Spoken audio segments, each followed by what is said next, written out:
Здравствуйте, Владимир Анатольевич. Абхазское общество всегда было заинтересовано в репатриации своих соотечественников. Это одно из важнейших направлений внешней политики Абхазии по ряду причин. Это и восстановление исторической справедливости, возвращение потомкам депортированных абхазов. Это и восполнение потерь, которые принесла Абхазии война.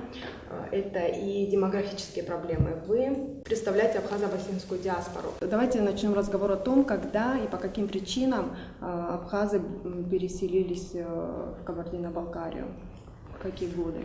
Периоды взаимоотношений, они никогда не прекращались рассматривать нужно как переходы и взаимоотношения, которые происходили с Кабардой в 17, 16, 18 века, они были периодичными. То есть так вопрос поставить, чтобы сказать, вот основная диаспора перешла на ту сторону и основалась там, будет немного сложновато. На самом деле это постоянные отношения были. И оттуда сюда переходили, и отсюда туда переходили в связи с событиями. В тот период, это практически до 1993 года, и с начала отношений, когда Кабарда подписывала договоры о взаимопомощи с Российской империей на тот момент, уже тогда присутствовала делегация от Кабарды, уже абаза были присутствованы, и они именно для того переход был, для того, чтобы основной костяк именно воинственных людей, которые всегда становились и своим вооруженным составом, и делегация, дипломатии, они представляли именно абаза в этих делегациях. То есть это и документальные есть подписанные, это в церковных архивах и в наших российских архивах тоже есть это. Фамилии, вплоть до фамилий, имен, все это опубликовано, все это есть. Когда началась первая волна переселения? В 16-17 век. А в период уже именно махажирства, это, скажем так, была поставлена точка, когда вплоть до того, как есть такие версии, что племенами селами Кадор, например, был освобожден от людей, и они перебрались именно в Кабарду, поднялись как убыхи, прям родами полностью освободились, как выжженная земля оказалась. И это уже, можно сказать, да, основной костяк уходил тогда. Сейчас насколько многочисленна абхазо-адыгская диаспора и какими фамилиями она представлена? Фамилий 200, которые здесь в Абхазии проживают, просто вот так перечислять по списку, и из них, 100 это точно будут такие фамилии, которые здесь буквально даже просто убрать, и то же самое. То есть, диаспора многочисленная на самом деле. Какое количество? Есть цифра? Статистика конкретно не ведется, но так как мы этим занимаемся, мы можем сказать, что около 100 тысяч есть диаспора. Те люди, которые к этой диаспоре относятся, они все именно себя называют абхазами, абазинами. Лингвисты подтвердят, и любой историк подтвердит, что любую фамилию, которая практически на 98%, которая на черкесском языке звучит, например, тот же Маршан, он пишется Маршенов, но на черкесском звучит как Маршан. Вот интересно, все ли знают о своем происхождении? И те, кто знают, они как подчеркивают свое происхождение? Лет 20 назад любой за столом, который сидел в любой территории, мы можем территориально обозначать малая, большая Кабарда или без разницы, на территории Кабардино-Балкарии, могли встать и, когда знакомятся за третьей рюмкой, например, за столом, во время застолья, и знакомиться начинали. Когда тост поднимали, например, говорили: «Я из Маршан», люди рядом стояли и оборачивались.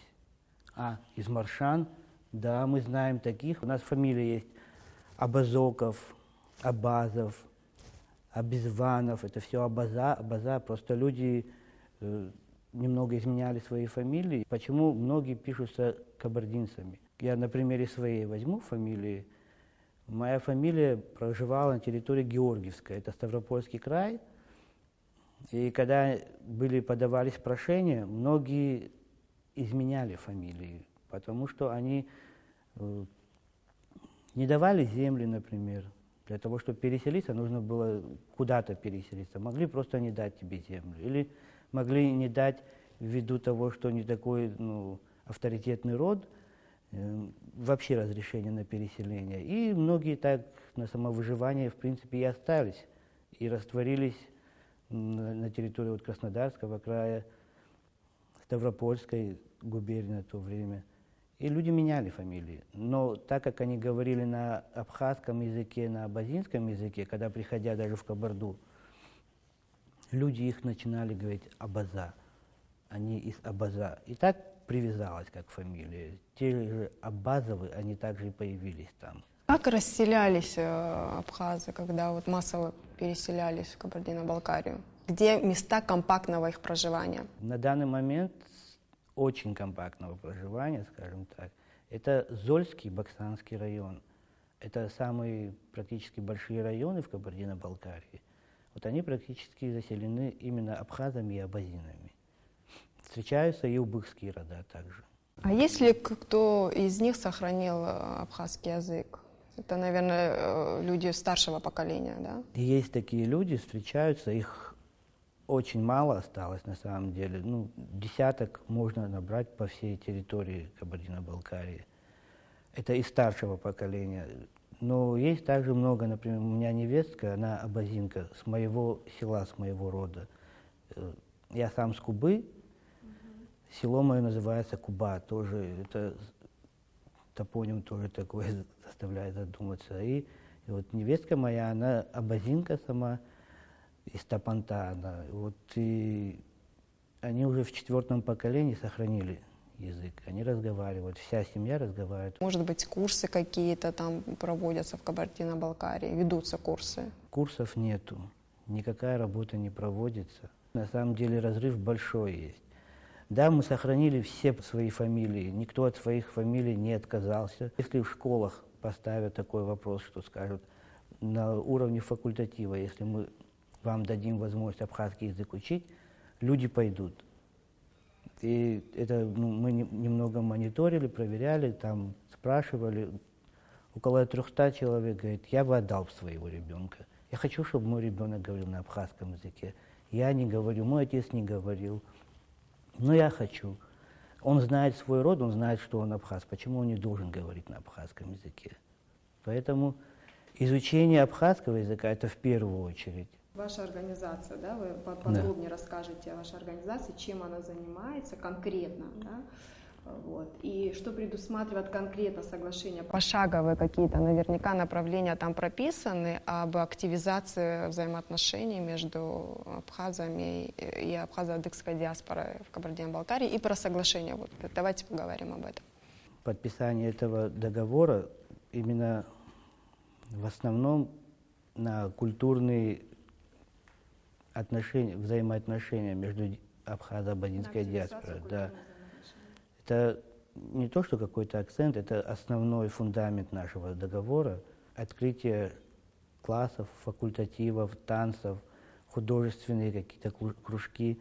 Мы, например, можем лагеря открывать в Кабардино-Балкарии или лагеря здесь можно организовывать, чтобы обмен детьми, поездки, культурные мероприятия, вот это основной акцент наш. Также мы можем предоставлять информацию Комитету по репатриации о том, что есть желание кого-то из диаспоры вернуться на этническую родину. Есть такие люди, которые изъявляют желание вернуться на историческую родину? Да, есть такие желающие, но, скажем так, я не знаю, человек 50, если вот с нашими именно отношениями, работу, если мы будем проводить в год, если 50 человек мы сможем, то, я думаю, уже большой будет прорыв. Война за независимость, она стала мощным стимулом для объединения всего черкесского мира, и абхазо-абазинская диаспора была не исключением. Вот об этом периоде немножко расскажите, какое количество представителей абхазо-абазинской диаспоры принимало участие в войне, и Я знаю, что кто-то здесь остался жить. 20% были этнические абхазо-абазины, именно из добровольцев, которые сюда приехали. Их именно вот братский зов позвал. Они всегда знали, что этих границ не существует, ни гор, ни государственных границ. И они перешли через это все. Есть такие из добровольцев, кто сюда, здесь после войны остался и живет, работают. 2-3 человека тоже относятся к ним, именно к абхазо-абазинской диаспоре. Устроились, живут также счастливы, у некоторых и жены абхазские. Да, да, именно и жены абхазские, и детишки, и говорят и на абхазском, и на кабардинских языках. Есть хорошие примеры, да? Конечно, есть пример для подражания. Многие фамилии в Кабардино-Балкарии имеют абхазское происхождение, но они идентифицируют себя как кабардинцы. Как, на ваш взгляд, решается вопрос получения абхазского гражданства? В бланках там не указано, что восстановление национальности, там есть изменение национальности.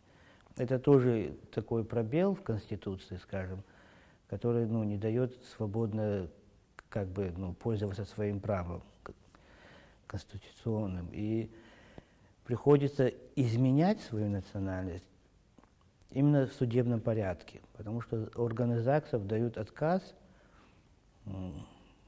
потом приходится судиться с судами, и на основании решения суда в суде еще нужно доказать, что ты на самом деле относишься к абхазу. И уже ЗАГС потом только выдает тебе свидетельство о рождении, в котором в графе «национальность» будет изменено, например, на абхаз. Следующий этап уже на территории государства Абхазия, приезжаешь, и тут уже через репатриацию получаешь гражданство. Если позволите, на моем примере, убых вообще я по происхождению, но я хотел записаться так, в реестре государственности нет убыхов, а мой дедушка непосредственно всегда, именно вот его слова, он говорил так: мы абаза. На черкесском также оно и звучит: мы абаза. И даже он занимал хорошие должности, посты, он был подполковником госбезопасности, его все друзья, когда собирались, говорили: да, вот это, говорит, настоящая база. Вот это тоже пример. Когда я пришел со свидетельством о рождении моего дедушки, моего отца, моем в ЗАГС, я сказал: вот моя сестра тоже хочет, чтобы у нее было написано абаза, абазинка. Просто отказали, сказали: это недостаточное основание для того, чтобы изменить вашу национальность. Она сказала: вот же мой отец, вот у него написано, что его отец, то есть мой дедушка, вот в свидетельствах оригинала она принесла, они сказали: это недостаточно. Барьеры такие серьезные, что время оттягивается, нервы оттягиваются. В суде приходится нанимать адвокатов, и они должны доказывать.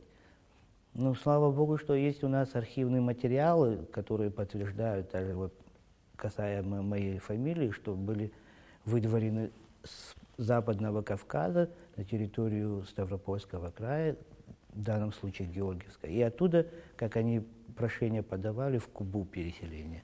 Это весь маршрут просматривается в архивах.